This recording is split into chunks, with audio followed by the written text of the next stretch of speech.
Olá, amados e queridos irmãos, que a graça e a paz do Senhor e Salvador Jesus Cristo esteja na vida de todos. Louvado seja o nome do Senhor. Tudo bem com os amados irmãos?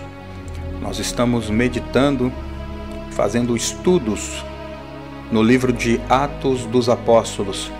Nós daremos início no capítulo 22. Aleluia! No capítulo anterior, nós finalizamos aqui Paulo na escadaria, levantando as mãos para fazer um discurso para com os irmãos, né? Aqueles que queriam agredi-lo, né? Às vezes eu até falo irmãos por força de hábito, porque o bom quando falamos irmãos é aquele que está de acordo com você, né? Está disposto a seguir lado a lado com você. Mas essa multidão, de verdade, elas queriam matar Paulo, né? Não deixavam de ser irmãos, mas matar uma pessoa, arrastar uma pessoa, que eles fizeram isso com o apóstolo Paulo. Arrastaram ele, trancaram a porta do templo e ele já estava quase sendo morto, né? Se não fosse a guarda chegando ali para aquele povo se afastar, Paulo teria sido morto. Então Paulo agora ele pediu a palavra e ele irá fazer um discurso. Às vezes a importância de fazer discurso, a importância de tentar esclarecer, mas infelizmente nem todos, devido a estar com sua mente já cauterizada, não dará atenção, não dará ouvidos, né? Às vezes você, meu querido, já passou por uma situação assim. Às vezes você explica algo para alguém, quer falar algo para alguém que é a realidade, foi o ocorrido, e a outra pessoa, ou as outras pessoas, elas não darão ouvido, porque ela já tem sobre você uma opinião, né? Então a sua palavra tanto faz ou tanto fez para elas. E isso estava acontecendo aqui na vida dos irmãos, principalmente na vida de Paulo, né? Então vamos dar início aqui a Atos dos Apóstolos, no capítulo 22. Varões, irmãos e pais, ouvi agora a minha defesa perante vós. E quando ouviram falar em língua hebraica, maior silêncio guardaram. E disse: quanto a mim, sou varão judeu, nascido em Tarso da Cilícia, e nesta cidade, criado aos pés de Gamaliel, instruído conforme a verdade da lei de nossos pais, zelador de Deus, como todos vós hoje sois. E persegui este caminho até a morte, prendendo e mantendo em prisões, tanto varões como mulheres. Como também o sumo sacerdote me é de testemunha, e todo o concílio dos anciões, que recebendo destes cartas para os irmãos, fui a Damasco, para trazer maniatados para Jerusalém aqueles que aqui estivessem a fim que fossem castigados. Ora, aconteceu que, indo eu já de caminho e chegando perto de Damasco, quase ao meio-dia, de repente me rodeou uma grande luz no céu, e caí por terra, e ouvi uma voz que me dizia: Saulo, Saulo, por que me persegues? E eu respondi: quem és, Senhor? E disse-me: eu sou Jesus Nazareno, a quem tu persegues. E os que estavam comigo viram, e em verdade a luz, e se atemorizaram muito, mas não ouviram a voz daquele que falava comigo.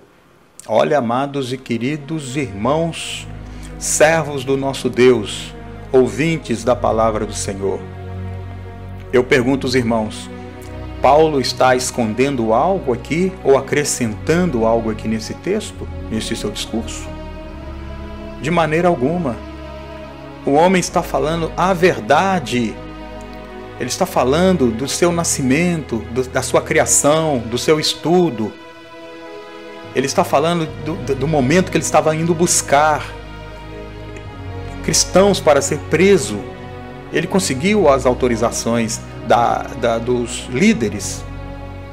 Ele conseguiu. Mas ele caiu ao chão diante daquela comitiva e veio uma luz forte que o envolveu, vindo do céu, por volta de meio-dia, e disse para ele aquelas palavras: Saulo, Saulo, por que me persegue? Não é? E todos que estavam com ele também viram, só não ouviram a voz daquele que falava com ele. A verdade, não é?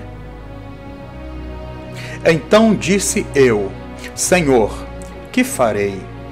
E o Senhor disse-me: levanta-te e vai a Damasco, e ali se dirá tudo o que se é destinado a fazer.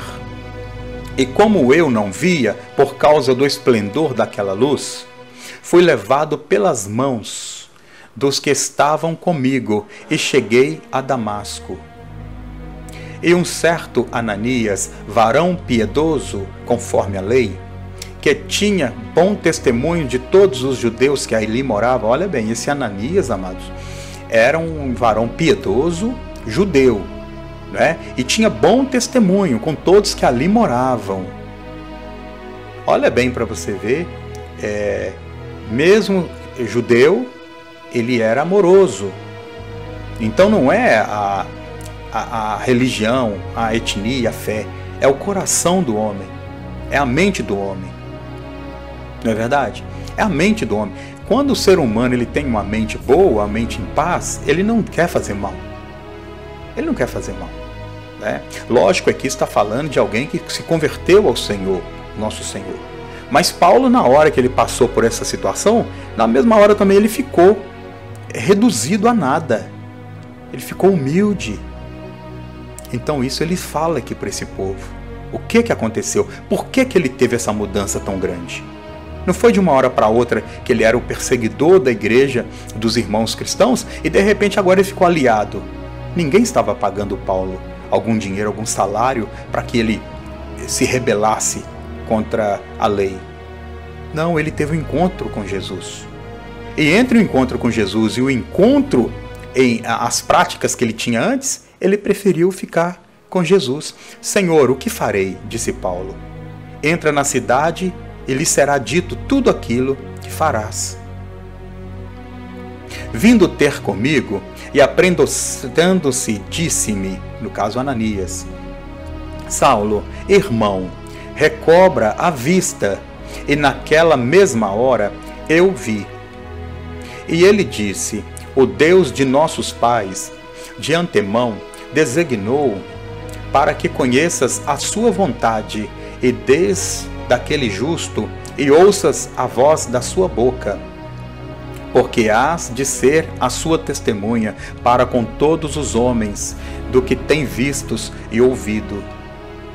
E agora, porque te detens, levanta-te e batiza-te e lava os seus pecados, evocando o nome do Senhor. E aconteceu que, tornando eu para Jerusalém, quando orava no templo, fui arrebatado para fora de mim. E vi aquele que me dizia: dá-te pressa e saia apressadamente de Jerusalém, porque não receberão o seu testemunho acerca de mim.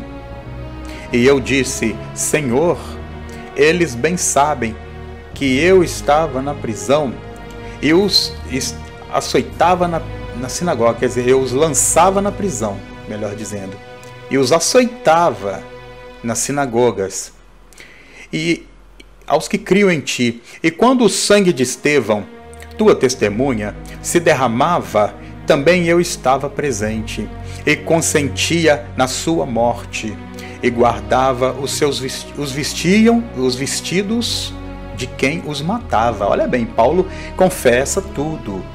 Eu estava lá, eu vi Estevão sendo apedrejado e o sangue dele corria. Eu segurei os vestidos, eu consenti, né? Ele permitiu, ele estava de acordo.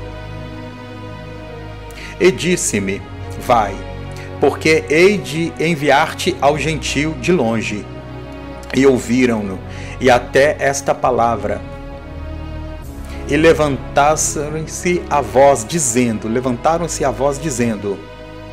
tira da terra o tal homem, porque não o convém que viva. E clamando eles, e arrojando eles de si os vestidos, e lançando-os o pó para o alto. Que confusão, não é? Que confusão ocorria naquele momento ali. Imagina milhares de pessoas, de homens ali, jogando terra para cima, rasgando as suas roupas, dizendo: arranca esse homem dessa vida, mata esse homem. Que confusão, de fato. O tribuno mandou que levasse para a fortaleza, dizendo que o examinassem com açoites, para saber por que causa assim clamavam contra ele.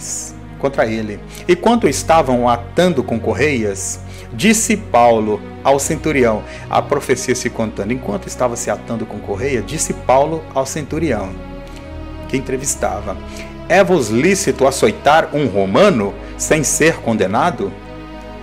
E ouvindo isto, o centurião foi e anunciou ao tribuno, dizendo: viu o que vai fazer? Porque este homem é romano. E vindo o tribuno, disse-lhe: dize-me, és tu romano? E ele disse: sim. E respondeu o tribuno: eu, com grande soma de dinheiro, alcancei esse direito de cidadão. Paulo disse: mas eu sou de nascimento. Olha bem para você ver. Um teve que comprar com grande soma de dinheiro o título. E Paulo fala: mas eu sou de nascimento. Nos dias atuais acontece isso, né, amados? As pessoas, quando elas têm uma certa influência em alguma área, elas também são favorecidas, né? E neste momento aqui, Paulo foi favorecido, como ele estava também lá na prisão. Lembra no capítulo 16 deste mesmo livro? Quando açoitaram Paulo, Paulo falou: não é assim não. Eles não podem açoitar um cidadão romano. Os romanos, eles eram detentores de todo o poder ali naquela região, dominava tudo. E logo Deus-lhe apartaram o que haviam de examinar, e até o tribuno teve temor quando soube que ele era romano, isto que havia visto ligado. E no dia seguinte, querendo saber ao certo a causa por que era acusado pelos judeus, soltou-os das prisões e mandou vir os principais dos sacerdotes e todo o seu conselho, e trazendo Paulo, o apresentou diante deles. Graças ao nosso Senhor. Agora, essa parte, quando nos mostra que o ser humano ele sabe a quem de fato ferir, não é verdade, amados? Os nossos olhos têm que ficar muito atentos. Como que aqui as coisas poderiam ter sido diferentes, né? Eles poderiam ter prendido Paulo, sim, mas não mandaram açoitar, como esse tribuno aqui fez, né? Ele deu ordem: açoite ele. Vamos procurar saber por que esse povo quer maltratá-lo, quer matá-lo. Mas através de quê? De surra, de couro, de açoites, né? Então, quando descobriu que Paulo não era um homem ali, entre aspas, comum, né? Um cidadão comum, mas de fato era um romano, o outro lá ficou todo manso, né? Porque estava acostumado a maltratar as outras pessoas. E aqui mandaram trazer Paulo agora para ouvir, tirá-lo da prisão, chamou os principais, né? E agora vai ouvir Paulo. Aleluia, graças a Deus. E Paulo irá fazer os mesmos discursos, porque ele sabe que ele não mente, ele sabe que ele não pode mentir e nem tem vontade de mentir. Paulo não está com desejo nenhum. O sonho, a vontade e a vida de Paulo, a partir daquele momento que ele teve o encontro com Jesus, quando ele fala que ele caiu no chão e foi envolvido por uma grande luz, um resplendor de luz, e ele pergunta: quem és tu? E Jesus fala: eu sou Jesus, a quem tu persegue. Então a vida de Paulo naquele momento mudou, e ele vai pregar agora para toda essa gente importante, né? Ou que se acha importante, pensa ser importante. E de fato eles eram importantes, né? Ali para aquela região, para aquele povo. Mas para Paulo, importante era Deus. Deus é importante, Jesus é importante. E ele vai pregar a palavra, em nome de Jesus. E nós saberemos no próximo capítulo, amém? No capítulo 23 de Atos dos Apóstolos. Eu espero os irmãos, em nome de Jesus, no próximo episódio. Fiquem com Deus, se inscreva no canal, acione o sininho, divulgue esse trabalho, por favor, em nome de Jesus. Amém, queridos? Que a graça e a paz do nosso Rei Jesus esteja com todos vós para sempre. Amém.